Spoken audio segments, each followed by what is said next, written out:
KBS 한국방송공사와 함께 고구려 특별대전을 했습니다. 이게 12월 94년도 제가 아까 10월에 거기 갔다 와서 11월 한 달 동안에 인쇄소에서 살았습니다. 그 책을 내느라고 벽화책하고 2개. 그래가지고 12월 1일 날 오픈해서 그 다음에 3월 30일까지 했는데 4월 15일까지 연장을 했습니다. 그러니까 4월 3개월, 4개월 반을 전시를 했으니까 대단했습니다. 이때 인기가. 예. 여러분 보시다시피 이 민속박물관, 지금 경복궁에 있는 민속박물관에서 했었는데, 이때 이제 KBS에서 고구려 특별 강좌를 하기 시작했습니다. 대륙의 역사 고구려라고 해가지고 매주 수요일 날 전시장 2층에서 제가 이제 강의를 하기 시작했어요. 다시 말하면 이때 저는 고구려 전문가가 되어버렸어요. 저는 현장만 돌아다니고 거기에 대한 그 자료만 수집을 해서 막 90kg씩을 가져오고 해가지고 공부를 했는데, 그리고 94년도에 제가 고구려 연구소를 설립을 합니다. 제 연구소에.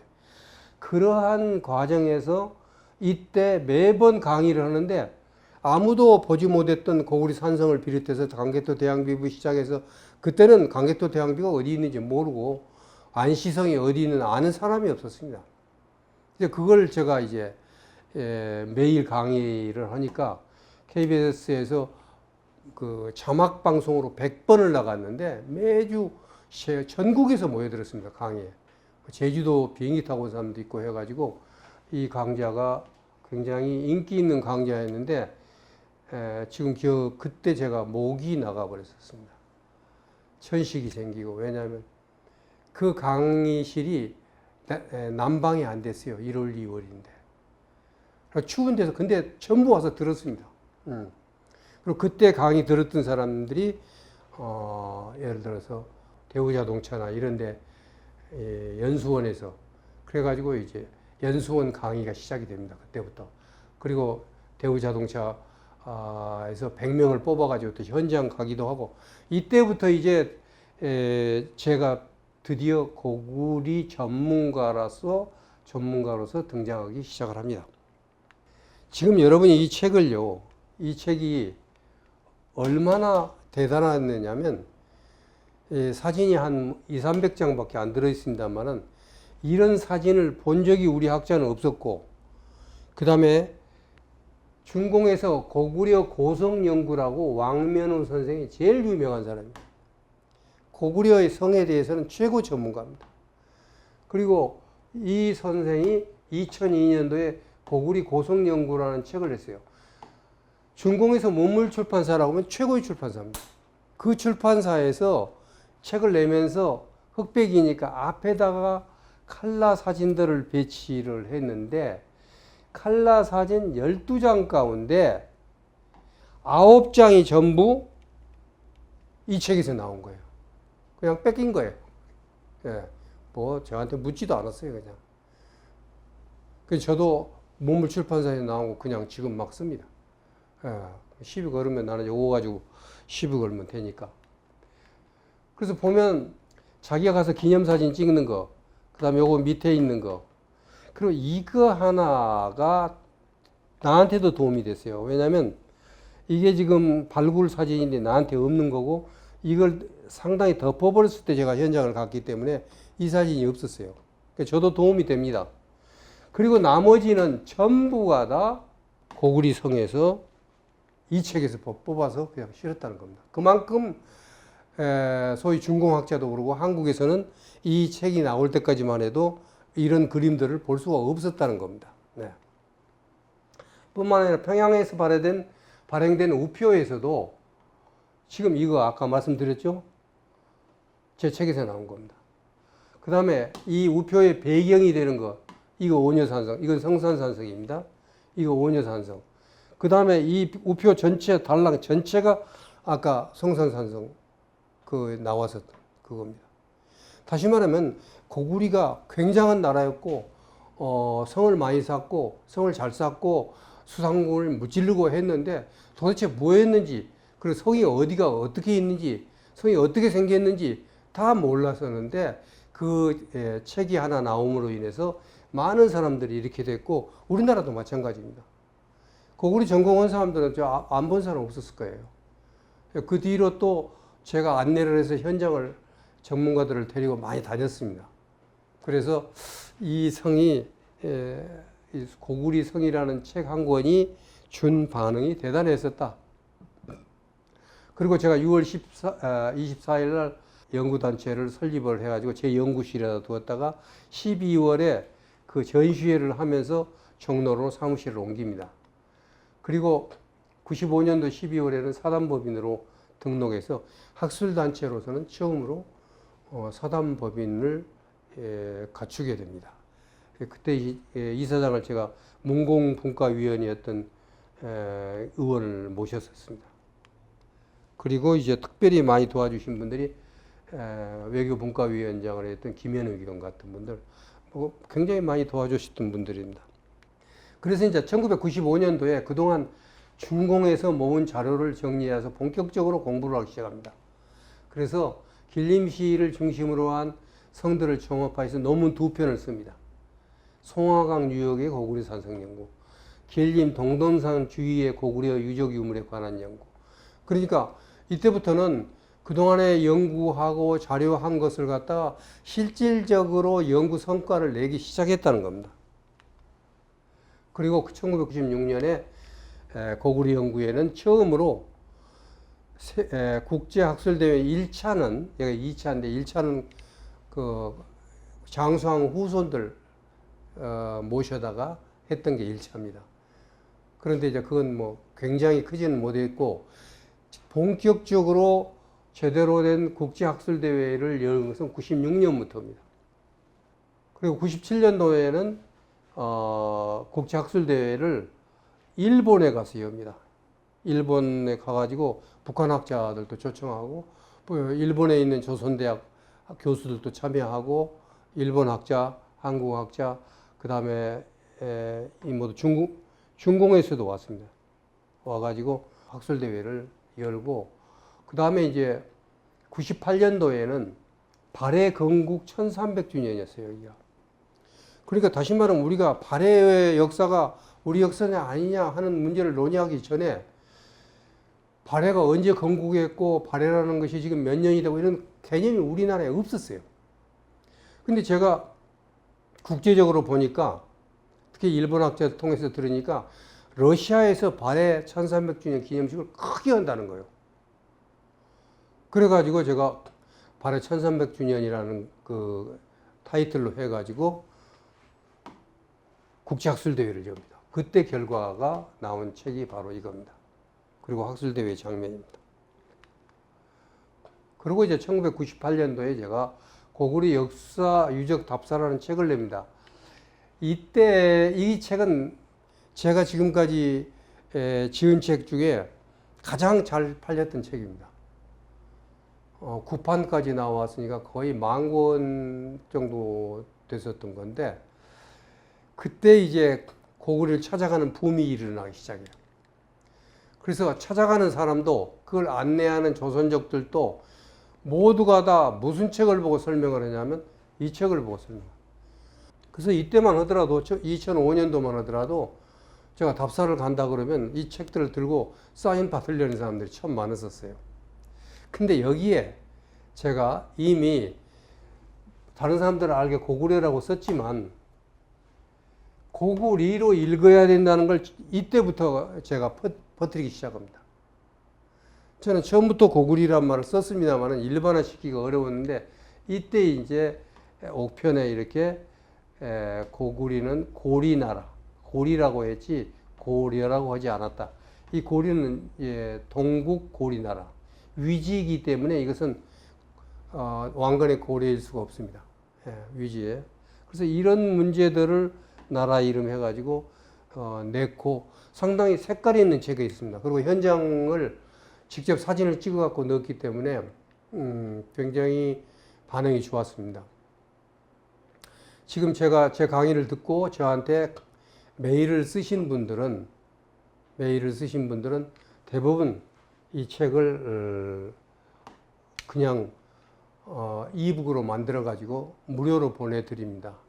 그래서 여러분들이 제 강의 안에 고구리 고리 강의를 들으시면 밑에 제 메일 주소가 나왔으니까 그걸 보시면 이 책을 그냥 보내드립니다. 그 다음에 1998년도는 실제로 그 발해를 연구를 해서 하는과 동시에 역사 유적을 답사도 옵니다. 다음에 보겠습니다만 그 소위 유명한 발해 석등입니다.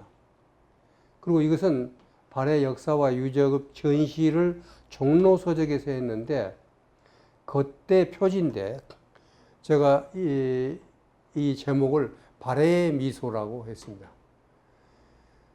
지금까지 신라의 미소, 백제의 미소를 했는데 발해의 미소를 어떤 유물을 가지고 내놓는 거 아마 처음일 겁니다. 그런데 너무 신비해요. 이 붓다의 얼굴이었는데 그런데 이걸 갖다 각도를 잘 하니까 이 유물을 가지고 책을 하나 내기 위해서 러시아 아카데미아하고 맺어서 2만 불을 주고 제가 2만 불을 주고 그 책을 우리나라에서 발행을 했습니다. 그게 이제 1300주년 기념 소위 책이었습니다.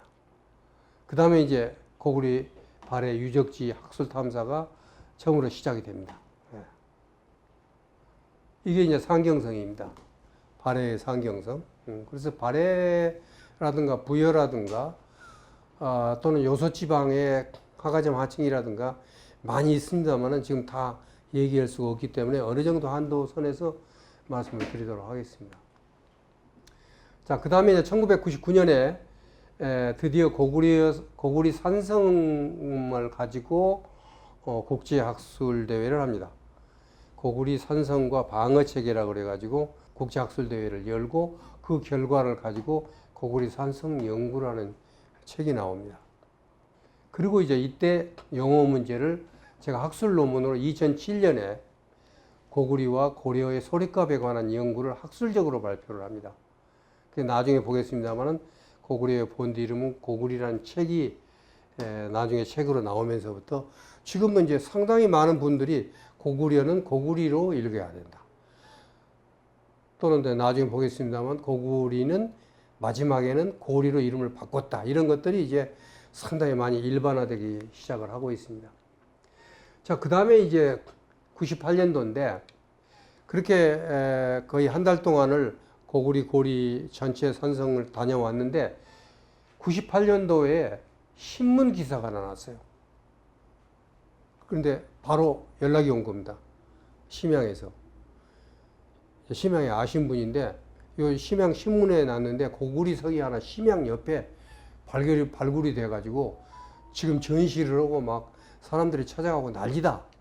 그래서 저는 바로 그냥 그 자리에서 비행기표 사갖고 토요일 날 가서 사진 찍은 겁니다. 이거 발굴 담당자들도 아직 있었어요, 거기. 그런데 진짜 잘 남아있는 성이에요. 심양에서 뭐 1시간도 안 걸리는 곳입니다. 그리고 치가 가장 잘 남아있는 그런 성벽이었습니다. 문터도 그렇고, 그래서 이 성을 가서 그때 이제 찍었던 사진들이 굉장히 그 치를 설명할 때는 엄청나게 도움이 되고 있고, 제가 이것의 자료를 수집해가지고 석대자 산성을 통해서 본 고구리 산성의 특징이라는 논문을 썼습니다. 99년에. 그만큼 특징적인 고구리 산성이었습니다. 자, 이렇게 이제 1990년대에 고구리 산성도 보고 책도 나오고 전시회도 하고 국제학술대회도 했는데 그냥 혼자 다녔기 때문에 내가 다녔다는 것은 학술적인 성과로 나타내기에 한계가 있었어요. 저는 사진뿐이니까. 그래서 2000년 딱 들어서자마자 제가 그야말로 이제 진짜 현지 지표조사 수준으로 연구를 해야겠다 해서 시작한 게 1차 압록강 이북 고구리 산성 학술조사가 시작됩니다. 지금 그 선사 유적박물관 관장이고 그 다음에 강병학 선생이나 유태영 박사나 모두 전부가 발굴 조사단 만들어서 다 이사장들을 하고 있는 현장에 아주 그런 분들이고, 길림대학에서 박사학위 입은 통역, 연변대학 교수, 팀워크 짱짱합니다. 그리고 한 PD가 그때만 하더라도 이제 처음 하는 PD라서 아직은 유명하지는 않았지만, 자기가 우리가 따라와가지고 자기 비행기까지 자기가 물고, 나머지는 전부 비용을 제가 다 댔습니다만, 그렇게 하고 그때 와가지고 전부 기록을 했어요, 비디오로.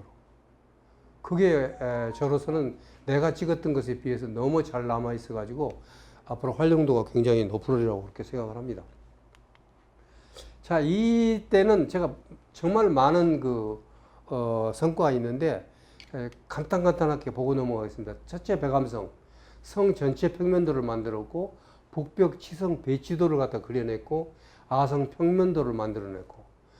근데 이제 바로 이 팀들인데, 그냥 무슨 측량 그게 없어요. 카메라 다리에다가 화판을 그냥 올려놓고 그린 겁니다. 화판을 올려놓고. 그럼 정식적으로 측량을 할 수 없는 곳이기 때문에 진짜 고생들 했습니다, 그때. 그야말로 전문가입니다. 지금 뭐 현장에서 가장 활동을 많이 하고, 뭐 활동이 아니라 이제 거의 이사장급들이니까, 다 박물관장들급이니까. 근데 요 밑에 이 박 씨가 한 가족 살고 있어요. 형제가 아닌 두 집이구나. 근데 원래 박 씨는 중공성이 아닙니다. 그래서 박 씨는 우리 조선족이 틀림없습니다. 그래서 자기가 박 씨 집에서 자면서 거기서 또 정말 음식도 잘해주고 그래가지고 상당히 편하게 이틀간 여기 있으면서 조사를 할 수가 있었습니다. 그때 그려낸 그림들입니다. 제가 고구리 축성법이라는 책을 낼 때 결정적으로 도움이 됐던 게 이때 투자해서 나온 결과들입니다. 전부 우리 학자들이 가서 현장에서 그려냈었던 그러한 것들인데, 나중에 축성법 제가 강의할 때는 이런 것들이 전부 이제 도움이 될 겁니다. 이것을 우리나라가 고구리라는 말을 우리 역사로 하지만, 실질적으로 이쪽에서 지금 동북아역사재단을 비롯해서 많은 단체가 있지만, 현장에 가지고 조사를 해서 이렇게 도면을 그려내는 그러한 프로젝트는 없고 할 수도 없습니다. 그런데다가 지금은 여기 들어가서 하는 것도 좀 어려운 겁니다. 그런데 이제 저는 하나 좋았던 게, 그냥 차로 이 아는 사람 집으로 들어가는 겁니다. 성 안까지 사람이 살고 있으면. 그럼 거기 가서 거기 밥도 얻어먹고 같이 가족 사진도 찍어주고, 그러고 나서 나는 이제 거기 활동하고 그러기 때문에 그냥 동네 사람들하고 친해가지고, 그건 제가 대학교 때부터 여행을 하면서 등산하면서 했었던 평소에 내 그 습관이 이 답사할 때 그대로 적용이 됐어요. 그건 큰 도움이 됐습니다. 예를 들어서 그때 그렸던 선안문 문토와 적대입니다. 이게 지금 밖에서 이렇게 들어옵니다. 이렇게 들어올 때 사람들이 적군이 들어오면, 그냥 성이 이렇게 됐으면 그냥 올라오면 뚫리는데, 그게 아니고 이렇게 돌아서 들어오게 쐈어요. 그래서 여기 나중에 이제 용성할 때 하겠습니다만, 이것이 돌아서 들어오면 양쪽에서 또 이쪽에서 공격을 하기 때문에 이게 도간에 든 쥐라고 해서 이걸 옹성이라고 얘기합니다. 그리고 이 꼭대기에 보면 여기도 또 옹성이 있어요. 이렇게 옹성이 있어요. 그래서 옹색하게 들어오게 해서 적군을, 이럴 때 수십 배의 전력을 나타낼 수 있다. 적군을 공격을 했을 때. 그래서 이런 특별한 문을 고안해서 만들었더라 하는 것을 우리가 볼 수가 있습니다. 그 다음에 등지사산성도 보면 동문실적하고 서문실적하고 전체 평면도를 작성했습니다. 이때. 그러면 여기에 지금 보면 뭐 축성법이라는 게 나중에 좀 빨리 넘어가겠어요. 왜냐하면 현장에서 여러분들이 다 보고 있기 때문에 지금 성벽이 이렇게 연정이 되는데 밖으로 이거 툭 튀어나오게 하는 겁니다. 그래서 사람들이 이렇게 돌아 들어가게. 그래서 이 안에는 소위 도간에 든 쥐다. 그래서 이런 정말 특이한 성벽들이 이때 가서 모두 재고 그리고 했습니다. 이 성이 얼마나 이게 성벽입니다. 이렇게 지금 여기는 산 꼭대기입니다. 그래서 그 안에 성이 이렇게 있고 안에 물이 이렇게 저수지가 있고 성에는 반드시 물이 있어야지 아군의 군사는 물론이고 말들도 물을 먹여야 되기 때문에 상당한 많은 양의 물이 있어야지만 가능합니다. 그 다음에 이것은 비사성, 대흑산산성인데 여기는 돌들이 딱 네모지게 깎을 수가 없는 그냥 깨지는 돌인데 그거 가지고도 굉장히 잘 썼습니다. 그리고 여기는 이 구덩이들을 아주 철저하게 조사했습니다. 이건 큰 지금 전문가들이 붙어가지고 촬영도 하고 재고 해서 평면도도 만들고 해서 이것도 굉장히 큰 도움이 됐던 소위 답사였고 조사였다. 지금 보면 우리가 그리느라고 이렇게 그 실을 띄워서 그리고 지금 여기가 대련입니다. 이쪽으로 가면 대련에서 조금 들어온 그런 부분입니다. 위패산성에서는 성문에서 딱 파니까 이런 그 수막새들이 이렇게 나왔어요. 기와장이다. 이 얘기는 뭐냐면 여기에 문루가 있어가지고 그대로 무너진 것이 어마어마하게 여기 깔려 있었어요. 그런 것들을 우리가 쉽게 볼 수 있는 그런 결과입니다. 이런 것도 전부 소위 큰 성과였다. 위패산성도 큰 성과였습니다. 특히 아까 지금 설명을 드렸는데 이렇게 돌아서 들어와야 되는 것을 그림으로 그려냈다는 것. 그림으로 그려냈다. 도면을 만들었다는 것은 큰 성과였습니다. 성산산성도 마찬가지입니다. 이거요, 성산산성은 나중에 보시겠습니다만 지금 다 없어졌습니다.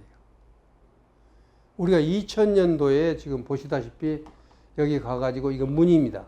그래서 이거 세워가지고 그러니까 이것도 짝대기를 어떻게 구해가지고 페인트를 사서 칠하고 뿌리는 걸로 해서 칠해가지고 이게 만든 그야말로 급주한 모두 측량 기구들입니다. 해가지고 이것도 전부 그림으로 그려냈습니다. 지금 보면 이런 것들 정말 잘 남아 있어요. 제가 말씀드렸죠. 성산산성은 고구리 산성의 박물관이다 할 정도로 잘 남아 있는 것들인데 다 그려냈습니다. 지금 전부 해서 여기서 데이터를 여기서 전부 얻고 찍고 해가지고 나중에 그림 한 장 그려내는 겁니다. 그 결과입니다. 그리고 지금 아까 제가 재단이라고 했었던 건데 정말 잘 남아 있습니다. 이런 재단도 다 그려놓고 내성 그려냈고 다 했다. 후성산상성은 이때 가서 발견만 하고 구덩이를 발견을 했지만 요건 나중에 그려낸 겁니다. 여기도 아주 특이하죠. 적군이 들어오면 여러 가지 막는 방법이 1차, 2차 또 여기 통과할 때 적군을 물질릴 수 있는 아주 특이한 구조를 가지고 있습니다. 구덩이 발견했죠. 여기에서 건너편에 있는 성산산성을 본 겁니다. 지금 여기가 아까 말했었던 장대고 여기가 아성이고 그리고 여기가 아까 했던 천단이 있고 여기 깃대봉이라고 그쪽에서 얘기하는 게 여기도 아마 제가 보기에는 장수가 지휘했던 곳이라고 봅니다. 이걸 한꺼번에 건너편에서 찍을 수 있었습니다. 모두 같이 갔던 친구들. 그 다음에 낭낭산성은 이렇게 생겼는데 겉에서 사진 찍었는데 굉장히 잘 남아 있습니다. 이 낭낭산성이.